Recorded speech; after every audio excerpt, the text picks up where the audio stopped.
अब आइए तालियों की गड़गड़ाहट के साथ इस्तकबाल करते हैं उस शख्स का जो अपने शहर भोपाल का ही है और पहले इनाम के हकदार जनाब शाहिद सागरी साहब।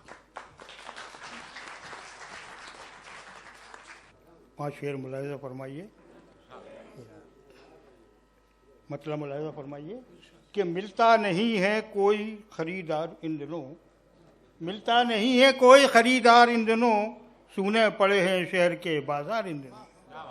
मिलता नहीं है कोई खरीदार इन दिनों, सूने पड़े हैं शहर के बाजार इन दिनों।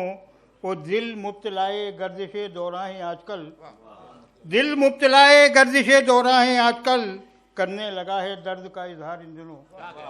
दिल मुब्तलाए गर्दिशे दौरा है आजकल, दिल मुब्तलाए गर्दिशे दौरा है आजकल, करने लगा है दर्द का इजहार इन दिनों। और आओ के जश्न सुबह मसरत मनाए हम, आओ के जश्न सुबह मसरत मनाए हम, आज़ाद हो रहे हैं गिरफ्तार इन दिनों।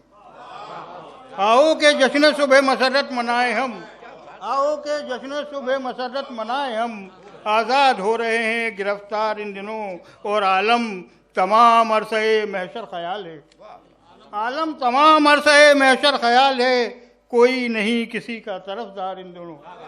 आलम तमाम अरसे महशर ख्याल है, आलम तमाम अरसे महशर ख्याल है, कोई नहीं किसी का तरफदार इन दिनों। और शाहिद अमीर शहर के तेवर अजीब हैं, शाहिद अमीर शहर के तेवर अजीब हैं, रखता नहीं किसी से सरोकार इन दिनों, रखता नहीं किसी से सरोकार इन दिनों। आओ के जश्न सुबह मसरत मनाए हम, आज़ाद हो रहे गिरफ्तार इन दिनों।